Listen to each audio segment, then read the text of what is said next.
Hey, what's up, guys? It's AJ from the Comeback Sports Podcast, and this is Season 3, Episode 10. We got a jam-packed filled episode as usual. In this week's episode, we talk about Big 10 predictions for football, college football playoff predictions, the New England Patriots, the Chicago Bulls, and a little surprise I got for you guys, so stick around. Now for your quote of the week. You know what the happiest animal on earth is? It's a goldfish. You know why? It's got a 10-second memory. What does that quote mean to me? What this quote kind of means is like, you can't let things get to you. A goldfish is happy in this instance because it's going to forget anything that's bothering it. So what can it be said about if it doesn't remember what bothered it to begin with? And the same kind of principle applies in real life. We just can't let things get to us because we just got to forget it because it's not even going to matter in 10 seconds. Because sometimes people just get so frustrated about things, and then they look back at a couple minutes or an hour late and they just feel silly being frustrated to begin with. So it's good to let things go and just not let things get to you. All right, guys, this is the season finale. So lot to talk about. I'm glad we kind of got here. I've been a little busy lately, but never mind that. Let's kind of jump right into things. Let's talk about college football, in particular the Big 10 standings. And my predictions for who's going to come on top for the Big Ten championship for football. So looking at the standings right now, in the East, the top three are Michigan State, Michigan, and Ohio State. For a while, it was kind of a battle between Michigan and Michigan State of who was going to be the ones to take on Ohio State for the spot. But Michigan State has lost twice already. One of those losses being to Ohio State. So that just leads Michigan to see if they're up to the challenge this weekend against Ohio State. If Michigan beats Ohio State, then they go on to the Big Ten championship. However, Ohio State, like Michigan, only has one loss, and it was against a really good team. Some might disagree. And I don't know. It just seems it's the same story every year. Like there's a contender in the East that looks like they can dethrone Ohio State finally. But then at the end of the season, Ohio State finally comes on top. I mean, look what they just did to Michigan State. Like they destroyed Michigan State last weekend, and Michigan State beat Michigan. So what does that tell you? And this also puts a lot of pressure on Jim Harbaugh, the head coach of Michigan. Jim Harbaugh has never beaten Ohio State ever in his career at Michigan, and it's kind of a little worrisome because this is probably the most important matchup in his career. Because if he wins this, he's for sure a spot in the Big Ten championship. So I'm curious, is he going to live up to the standards that he was assigned with when he came to Michigan and finally defeat Ohio State? We will see. But just Ohio State in general, then they have the best offense in the country at the moment. C.J. Stroud is looking exactly what C.J. Stroud is supposed to look like, man. He went off on Michigan State last week, and he's been looking like that for a majority of this whole season. He had a little slow start, but he looks like who he's supposed to be. So I'm curious what's going to happen against Michigan this weekend. My prediction is Ohio State will come on top. I just don't see a scenario where Michigan touches on Ohio State's weaknesses and takes advantage. Ohio State is probably being a similar game to Michigan State, but it might just be Michigan will probably score an extra touchdown or two. That's my prediction. It'll be a closer game than the Michigan State matchup, but Ohio State will still come on top. Now my favorite part of the conference, the Big Ten West. The Big Ten West is my favorite because majority of these schools are in my area, which is the Midwest. Schools that I watch a lot are Northwestern, Nebraska, Iowa, and my favorite team in the conference, Wisconsin. So right at the moment, it is a two-way tie for the Big Ten West with Wisconsin and Iowa. Wisconsin and Iowa already played each other, and Wisconsin overrules that tie because they beat Iowa in their matchup in Madison. However, there's still a chance for Iowa to actually make it to the Big Ten Conference Championship. Here's why. So for a while, Minnesota was actually the leaders of the conference. But then Iowa took care of Minnesota and knocked them out of contention. And Wisconsin plays Minnesota this weekend to conclude the season. The scenario where Iowa can make it into the Big Ten Conference Championship is if Iowa beats Nebraska and Wisconsin loses to Minnesota. With that result, that gives Iowa the edge or the lead in the West, and they would move forward to the Big Ten Conference. Do I think it will happen? No, I don't. I don't think so. Here's why. Wisconsin and Minnesota in recent years, Wisconsin's only lost to Minnesota once within the last 10 years, I believe. And Iowa, I don't know, man. Iowa is going against Nebraska, and Nebraska is due for a big win. I mean, look, if you look at the record, it doesn't really make sense. 1-7 in the conference, 3-8 overall. But they had Wisconsin on their heels last weekend, and Wisconsin beat Iowa. So why can't we say that Iowa will be challenged by Nebraska? And I'm pretty sure it's at Nebraska too. So Iowa might lose to Nebraska. Their offense is decimal. It doesn't exist. And Wisconsin has a very good defense, and Nebraska still put some points on them. So I'm not sure if Iowa's defense can contain them on the offensive side. However, I'm not gonna be too confident in this because Iowa historically hasn't lost to Nebraska in recent years, just like Wisconsin hasn't lost to Minnesota. I see a scenario where Wisconsin takes care of business at Minnesota. They get the Paul Bunyan axe back, the trophy. That's pretty cool. It might come down to a field goal against Nebraska for Iowa-Nebraska game. But overall, it doesn't matter if Iowa beats Nebraska. If Wisconsin beats Minnesota, then it's theirs. No one else is going to take it from them. So I don't really care too much with the Iowa-Nebraska matchup. It's more of, will Wisconsin win? If they do, it's all theirs. But another interesting scenario is, let's say Wisconsin and Iowa both lose, and Purdue wins this weekend. That would mean Purdue would take the spot. So that would be a very interesting scenario. But overall, the matchup will be Ohio State will play Wisconsin in the Big Ten Championship in Indianapolis. And you know what the result will be?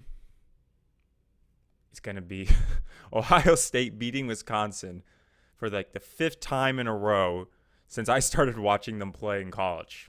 This is going to be the same thing. I'm sorry. I'm a big Badger fan, but Ohio State is just too over the top for any of these teams, and they're going to come on top and win the conference and probably go to the college football playoffs.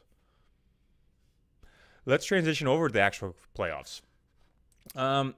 Today's Tuesday the 23rd, and the rankings haven't been published yet, so I don't have the current rankings. Oh, never mind. I just refreshed. We got the rankings. All right, I have the college football playoff rankings. Good timing. So here, let's just go through the top 10. Here's the top 10 rankings through week 13. Number 1 is Georgia. Number 2 is Ohio State. Number 3 is Alabama. Number 4 is Cincinnati. 5 is Michigan. 6 is Notre Dame. 7 is Oklahoma State. 8 is Baylor. 9 is Mississippi. And 10 is Oklahoma. Wow, talk about good timing. The top 4 has kind of been pretty even. The only major change has been Cincinnati climbed their way in since Oregon lost this week. I believe against Stanford. Yes. So at the moment, it's looking Georgia, Ohio State, Alabama, and Cincinnati. The for sure ones that are going to get in will be Georgia, Ohio State, and Alabama. I don't think Alabama and Georgia will play each other in the, the regular season. Let me double check real quick. Oh, actually, I'm wrong. Alabama and Georgia will play on December 4th. Unless that's the concluded Big SEC championship. I'm not 100% sure. I think it is. But either way, they're going to play in the conference championship game together. So, will they both get into the playoffs? If they win out, I want to say if Alabama wins against Georgia in the championship, in the SEC championship, they both will get in. I think that will be the result, and then that will leave 2 more spots. That 3rd spot going to Ohio State, in that 4th spot, Cincinnati. I want to say it depends. Michigan's not going to take their spot away. Cincinnati's going to win out. I think it depends on what happens with the Big 12 championship game. It's going to be dependent on this weekend. This weekend, Oklahoma State will play, I believe, Oklahoma. If that's the case, they'll play Baylor in the Big 12 championship game. And if Oklahoma State or Baylor wins, I want to say they will take that 4th spot away from Cincinnati. I honestly think that. Cincinnati just has a good record. They've beaten a ranked team, being Notre Dame, who is 6th in the rankings, but that's all they've really had in their schedule. Everything else has just been very pedestrian teams. I just don't see the resume backing up with these wins in the Big 12. I want to root for Cincinnati, but I just don't think it's going to happen. So these are my predictions. The predictions will be Georgia, Alabama, Ohio State, and Oklahoma State. We'll see what happens. I'm very excited though, but I do want to see Cincinnati in too, because I really want to see them shut the haters down, saying they don't belong. I think it's going to be Oklahoma State. If not, it's going to be Cincinnati. I want to talk about the New England Patriots, just because they've been actually making some headlines lately. They've been having a pretty good win streak going on. They're in a 5-game win streak right now. And their record right now is 7-4. They are now the leaders of the AFC East that was supposed to be taken over by the Bills. But the Patriots have stepped up this season, and Mac Jones, the quarterback's becoming the Mac Jones guy he's supposed to be. I think what's going to happen is the Patriots are either going to make the playoffs or they're going to ruin someone else's chance in the playoffs. And it might be the Bills. It might be the Bills. It just depends. I think they're a team to look out for. Bill Belichick is one of the greatest coaches in NFL history. His resume says it all. But he's finally getting his groove back, his groove with the team, and he's looking really good offensively and defensively. I mean, his defense is just great. It never allows a large amount of points in the 4th quarter, especially in big games like the playoffs. So I think I'm going to go on a whim and say that the Patriots will go into the playoffs.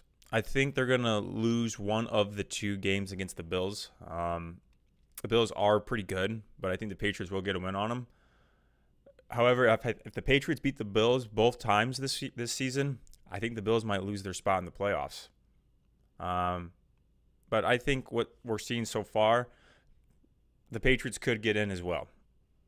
It would probably be like a wild card playoff spot. But we'll see. I'm rooting for them, man. All right. Let's transition over to the Chicago Bulls, man. For those of you who don't know, I am a huge Bulls fan. I love the Bulls. Been a fan for a while.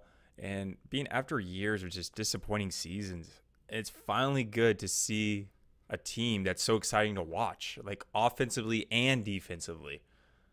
They're just look more live. They're having a good rhythm. They're minimizing those turnovers. The turnovers were a big thing the previous years, and they minimize them now. And they're just forcing a lot of turnovers too. At the moment, as I mentioned, it's November 23rd, and they are 2nd in the Eastern Conference, behind the New Jersey Nets. Are they still New Jersey? The Brooklyn Nets. Sorry, I need to keep up. They're behind the Brooklyn Nets, with a record of 12-6. They lost 3 at home. They lost 3 away. They lost last night, but that kind of has a little bit of an excuse because that was a back-to-back game and there's no Vooch. So let's just kind of talk for some players. Zach LaVine still look like an all-star, man. Him and DeMar DeRozan, who they acquired on the offseason, they are the best duo in basketball at the moment. They have scored the most points amongst 2 teammates through these many games in the season. And what I like about this is, like, now that DeMar is getting a large amount of ball share. That's a word I made up, ball share. He's getting the ball a lot. Zach LaVine is having the less of the ball in his hand. And I like that because usually when there's a high usage rate with Zach LaVine, there's a high percent chance they're going to turn the ball over. I think Zach LaVine can score, no doubt about it. He can go to the rim and make anything happen. But sometimes you got to get rid of the ball for him because he can make those costly turnovers at times. But don't get me wrong, they all do. But it's just my history with LaVine in the previous years is he does it a lot. Vooch, as I mentioned, wasn't at the game, I believe, due to COVID protocols. I think he got COVID or been exposed to something. He's been a great addition. He was acquired last season, halfway through the season, and he's kind of fit in really well as the big man of the group. It's not like he's just like a big man only. He does other things too. He can pass. He can shoot threes. It's just unfortunate that I had to get rid of my favorite player, Lauri Markkanen. He's at the Cleveland Cavaliers. I hope he's doing much better there. I hope he's happy and shining. But having Vooch as the big man was just a better idea because Lauri, he was just more of a catch and shoot kind of guy. That's how they used him. He just wasn't aggressive at the rim. But Vooch, defensively, he's good, and he can take care of the post. One of my favorite acquisitions would be Alex Caruso. I like to call Alex Caruso. Alex Caruso was acquired from the Lakers, and he wanted to stay with the Lakers. The Bulls gave him an offer. The Lakers said no. Alex even said, I'll take less. Lakers still said no, and the rest is history. So, like, it's kind of a little bittersweet that, like, he was willing to stay with his team, but I'm glad he's on the Bulls, man. He was literally a steal in this entire acquisition, and I mean that literally because he is leading the league in steals, and he's just such a great dude to watch play, dude. He can tack the rim super well, and he's a great defensive piece. He's what's helping this defense shine. And something that really shines is probably one of my other favorite acquisitions is Lonzo Ball. Lonzo Ball came from the New Orleans Pelicans, and I used to be a Lonzo Ball hater. A lot of it had to do with the fact that when he got drafted, his dad, LeVar Ball, was kind of putting the spotlight on him and making him an easy target to pick on. But now that kind of drifted off. Lonzo's finally grown up, and I've always thought him as a good defensive player, very long, very lengthy. But I also liked how good of a overall true point guard he can be. Like, he can facilitate the game and control the ball, and that's what we were missing with the Bulls last year. No one was really a true point guard. We had some shooters, but who was taking care of the ball? And he was doing that. And just on top of that, the defensive skills is just like a bonus. Lonzo's also improving his shot. There was a statistic where they looked at his three-point percentage, and it's the highest it's been since he's been in the league. And it could just be with this play style, this new offense, and this new overall team is just helping him shine better. So I asked for a Lonzo Ball jersey because he was one of the biggest missing pieces, and it's fulfilled the Bulls. In the draft in the first round, straight out from the University of Illinois and from Chicago, we got Ayo Dosunmu. I didn't really watch him too much at Illinois, but Illinois is a very great team. It was very well coached, and he brought those talents straight to Chicago. I see this kid improve every game, it seems like. I remember watching him have a career high, and everyone's so involved and so happy to see him progress as a rookie. And I could see him being a first-team rookie if he keeps this up. He's a nice piece. He has a good shot, and I think he'll continue to succeed if he keeps going on this trajectory as a player. Another first-round pick would be Kobe White. Kobe White was injured for a while. He had a shoulder injury that took him out the season for a while. He came back a little slow, but then he got his groove back against the Pistons, I believe. He started to shine a little bit with Vooch being gone. Maybe there's more ball for Kobe White for his return back to the Bulls. And then lastly, I want to give a shout-out to my boy Matt Thomas. Matt Thomas was acquired as well, and he came from the Toronto Raptors, I believe. And I actually went to college with Matt Thomas. Matt Thomas went to Iowa State. He was an Iowa State basketball player. I had a class with him. Real nice guy. I'm glad to see you on the Bulls, Matt. Expectations for this season? I really do not have any expectations. After missing the playoffs so many times in a row, my only expectation is go to the playoffs. That's it. I don't even care if they get eliminated the first round. That's okay with me. This is a work in progress. Like, Billy Donovan is a great coach. Oh, I think my camera just died. So I'll kind of wrap this up. Billy Donovan's a great coach. I seen what he's done at Florida, what he did at OKC. He makes players better, and this is just a step forward. He makes multiple steps forward. If we get eliminated in the playoffs first round, I guarantee we'll be better than the next year. Maybe I believe we'll have an issue with DeMar DeRozan's contract of him returning the next year, but they'll find a way to make it work because with Arturas taking over the behind-the-scenes stuff, I feel confident that we'll make things work next year, whether it's a trade or an acquisition. So I believe in Billy Donovan, and first-round exit doesn't bother me. Shoot, I wouldn't be surprised if we get to the conference finals. I'm just saying. Well, I mean, being this disappointed for so long, I'm down for anything. Today's going to be a short episode, mostly because I have a nice little surprise for you guys. I am good friends with Chris and Adam from the Beer Mile podcast. The Beer Mile podcast is a show where we get into the nitty-gritty of beer mile racing, a fun little sport that I used to do with these guys in college, and one of them does it at a professional level. You can definitely check this out on the bonus episode right in the recommended or on my homepage. Please check it out. Give these guys support. They're so funny, so fun to hang out with, and we had a good time doing this. That wraps up today's season finale. This was a fun episode. I mean, I'll admit some of this stuff, I know I didn't get a chance to look too much into it, but I was able to share my thoughts, and I like doing that. I'm sorry that my upload times are not very consistent. I try to do 2 weeks, but sometimes I get so busy. A big life update. I recently got promoted at work. I'm now a manager, so I manage a small team within my company. I'm very excited for this position, but I'll be honest, it's a little overwhelming. Sometimes I struggle, but it's okay to struggle. And as I mentioned in the quote of the week, you can't let things get to you, though. If things stress me out, just don't let it get to me and just keep on moving forward. I'm very grateful to have such a great support system. Either it's my friends, my family, or my coworkers. They've helped me make this transition much better than it could have been. I'm grateful for that. All right, so this wraps up today's episode and the season finale. Thank you again, everyone, for watching. Remember to watch the bonus episode right after this. I appreciate it a lot, and I'm sure the guys in Beer Mile Podcast would too. So, have a great holiday, great Thanksgiving. I will see you guys in December. Maybe around Christmas time, I'll post something.